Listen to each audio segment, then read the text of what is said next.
Welcome back to HPK Provident Advisors Friday Live. It is 12:30. Of course, that's our standard time. 12:30 every Friday. 12:30 standard or Eastern Standard Time, I should say. This is October 21st, 2002. And with me today, of course, is always Mike Kutch. He's a chartered financial analyst and runs a lot of the portfolios for us here at HPK Provident Advisors. And Laura Wider, who is a financial advisor in our Pittsburgh office. So we're talking a little bit about the markets today. We're also going to talk about some of the basics of estate planning. Now, many people think that estate planning is for Elon Musk and figure out how he can hide all of his money from the government. It's for Bill Gates and those kind of things. When in reality, estate planning is something that we all need to consider. And it's one of those things. Laura and I were talking about it yesterday. Everything that we do in financial planning really comes down to a simple concept: short-term sacrifice for long-term gain. So the short-term sacrifice of doing some of the things that we're going to talk about for your loved ones through your estate plan, very basic things for everybody, not just for the ultra wealthy. That short-term sacrifice can really, really garner long-term gains. It is very important to note all of the things that we're talking about. These are general ideas. These should not be construed as specific recommendations for your situation. You really need to work with your qualified financial professional, tax professional, and legal professional to understand your unique circumstances and needs. So these are just some general thoughts that you might be able to take away and just to think about, but certainly nothing we talk about is a specific recommendation for you. Speaking of long-term gains, Mike, what's happening in the market? Are we going to get some long-term gains sometime? What's been happening? Give us a little update there. Yeah, so I'm going to give an update on earnings so far this season, then give an overall summary of where we are at in the economy, and then end on what path I think stocks could take over the next 3 to 6 months. So it's very early in earnings season, but so far companies have beaten revenues by about 67%, and 69% have beat earnings. However, this is below the 5-year average, and the magnitude of the earning beats have been smaller than in previous years.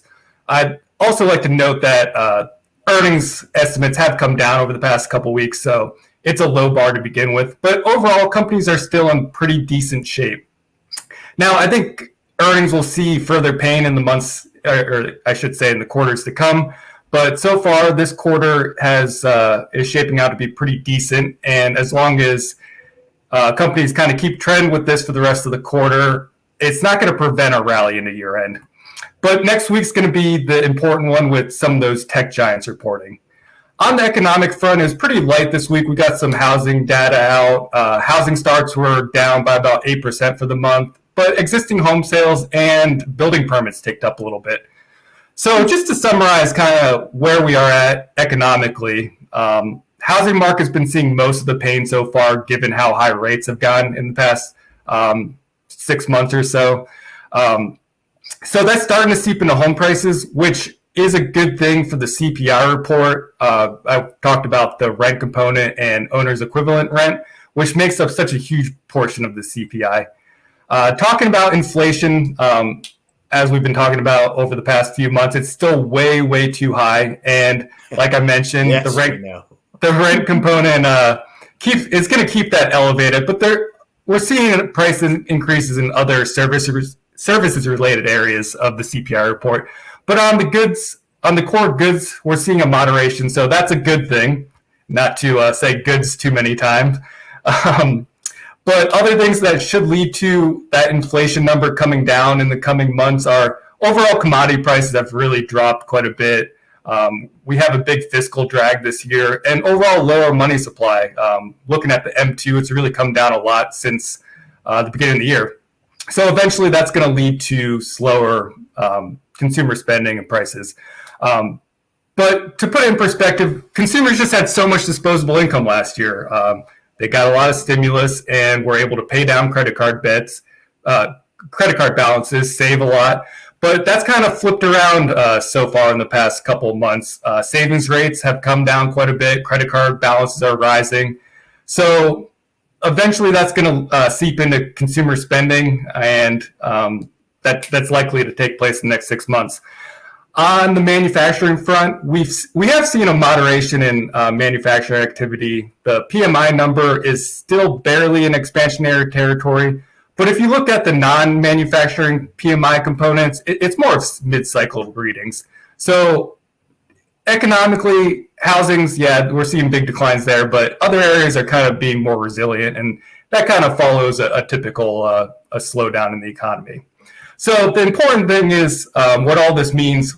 How does it affect you and your portfolio? So very short term, this week, we've seen a small uptick in the S&P 500, but nothing too extreme. The good news is we're getting into that very strong seasonally period of the year. Fourth quarters tend to be very good, especially in midterm election years. So I am anticipating a nice rally in the next few months because of those seasonal factors. We're still have a lot of oversold conditions, and I think we're getting close to that Fed terminal rate and the Fed pausing, which would be very welcomed by markets. So with that said, after a rally, I don't think this roller coaster is over yet. I think it has one additional loop to do on the track. The main reason why I think that, I mentioned with the economic numbers not being that bad so far, I think we have to see further weakness there before the stock market can really look beyond a potential recession and onto a recovery. We have seen a couple bear markets end in the month of March, so I think that could very well be that period where we get that final loop lower. Now, that doesn't necessarily have to be below the current levels we're at now, or even necessarily get back to them, but I think we'll have some contraction after a rally. So how have I been allocating in this market? I have put some money to work near the lows in the past couple of weeks, but we still have a decent cash position. If we do get a nice rally, I'll likely add to that cash position just to take advantage of lower prices in the months to come. We've been in a trading market, so it's nice to take advantage of some of these moves. And the way I'm going to do that, I'm not going to put it all in right when we get that pullback. I'll likely add exposure along the way and a little more aggressively once we get above that downward sloping trend line and the 200-day moving average.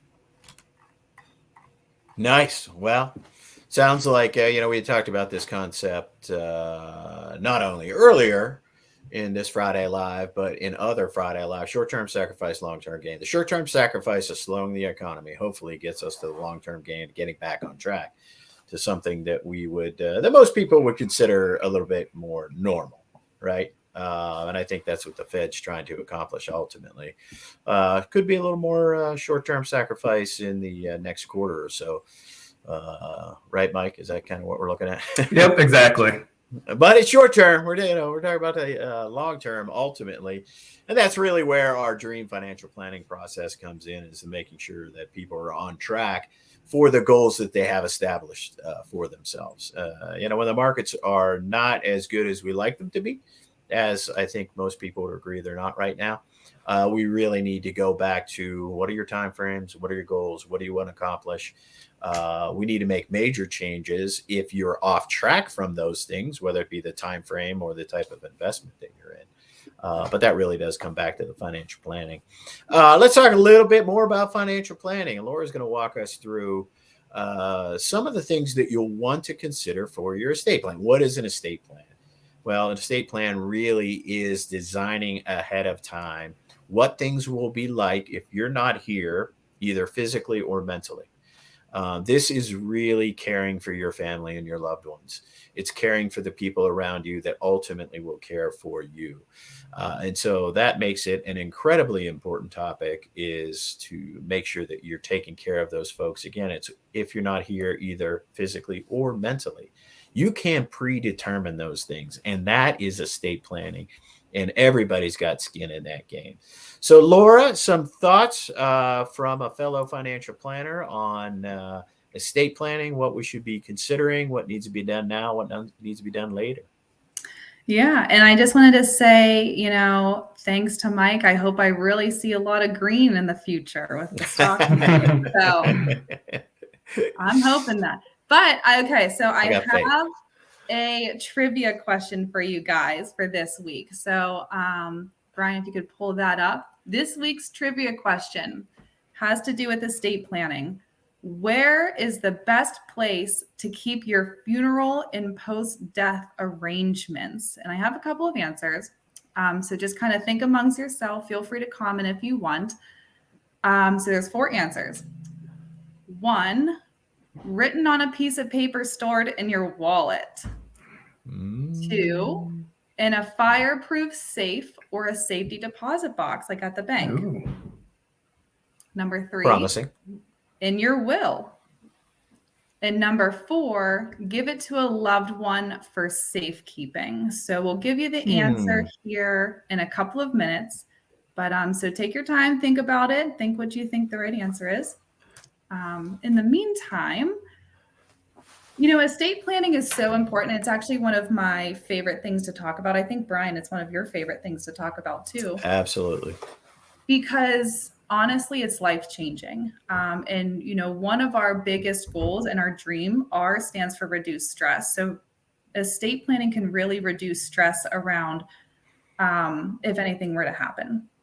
So a couple of things, wills, power of attorneys, there's medical and general power of attorneys, also letters of instructions. But for estate planning 101, number 1 is get the documents done. To Brian's point, short-term sacrifice, long-term gain. It's kind of a pain in the butt to think about. You might have to go somewhere, get the documents notarized, but other than that, it's done.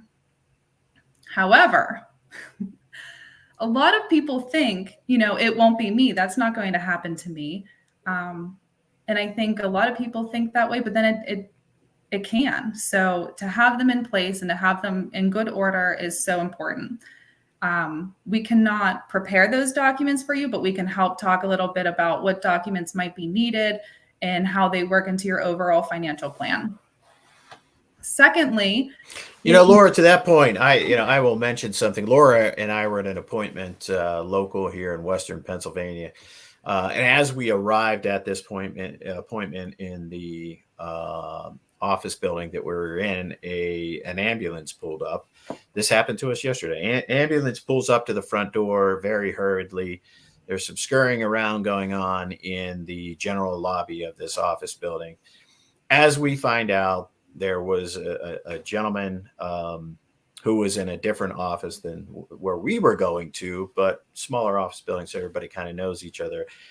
Evidently what had happened, a younger gentleman in his mid-50s slumped over at his desk. I don't know what was going on there. I don't know what ultimately happened. I do know that the EMT crew was in quite a hurry. And, I was saying to Laura, I thought to myself right away, here's somebody that went into work. It's an average Thursday. It's going to be a nice weekend here in Western Pennsylvania. Clearly did not expect or prepare as he's sitting having, imagining breakfast or coffee, saying, how's my day going to be? Probably pretty routine. Well, it changed pretty quickly. And that was my first thought, was that was not in the plan for that Thursday. Clearly hoping he's doing well. Didn't get any follow-up on that. But to Laura's point, we don't always get to design the plan of every day. And so it is best to reduce the stress and say, if I'm not here physically or mentally, or if I'm not able to get to work, or if I'm not even able to get to those documents, let's say I'm healing up physically, I'm okay mentally, but let's say I'm not there to actually go and get these things done. The preparation for that is absolutely critical. So a little story that I wanted to interject there, Laura. Second point, go ahead. Sorry. Yeah, no, and everyone was kind of shaken up afterwards. So that's a really great point. But yeah, we hope he's doing well. But that leads me to my next point. If you have the documents done, if you have your power of attorney, if you have your wills completed, good job for you guys. However, you need to keep them updated.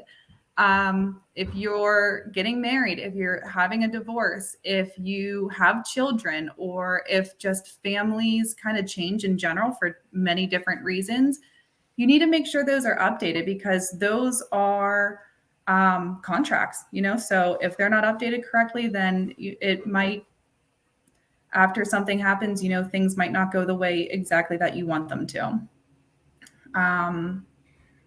Thirdly, if you have any statements and documents or like contracts or anything like that, keep them all together in one folder. Make sure someone knows exactly where they are. I always recommend stapling one of our business cards to our statements. That way, your loved ones have a direct phone number, a direct contact to give us a call when something happens. Another important thing, and we've been speaking with a lot of our clients about this over the last few weeks, is consolidating. We see a lot of people who have $5,000 there, $3,000 here, little accounts everywhere. If you can consolidate and let your loved ones call maybe 1, 2, 3 different banks, investment firms, and such, versus 12 or 15 different entities, they're going to thank you, because each one of those all have paperwork. So an example, if you give us a call, or if your loved ones give us a call, we can hold their hands, walk them through the process, and get everything done correctly and efficiently. Always review your beneficiaries. Like I said last week, beneficiaries do trump wills. So we talk to a lot of people who say, oh yeah, it doesn't matter. It's all written out in my will the way I want it. However, if an ex-spouse, maybe someone in the family you don't really talk to anymore, or so-and-so, they're going to get the account. Beneficiaries definitely trump wills, so definitely give us a call, and we'll make sure those are updated. And then finally, if you can make gifts over your lifetime to reduce your estate, that's always something that we can plan out in our planning software. In your own personal financial plan, like Brian's point, none of this is actual advice, just little topics and tips, so we can work with your individual goals and objectives individually.